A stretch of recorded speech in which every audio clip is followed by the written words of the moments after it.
બોટાદ શહેરમાં ભાંભણ રોડ ઉપર આવેલા હીરાના કારખાનામાં આગ લાગવાનો બનાવ બન્યો હતો.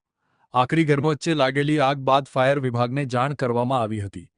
બોટાદના ભાંભણ રોડ ઉપર આવેલા હિફલી વિસ્તારની શેરી નંબર 6 માં હીરાના કારખાનામાં આગ લાગવાની ઘટના બની હતી.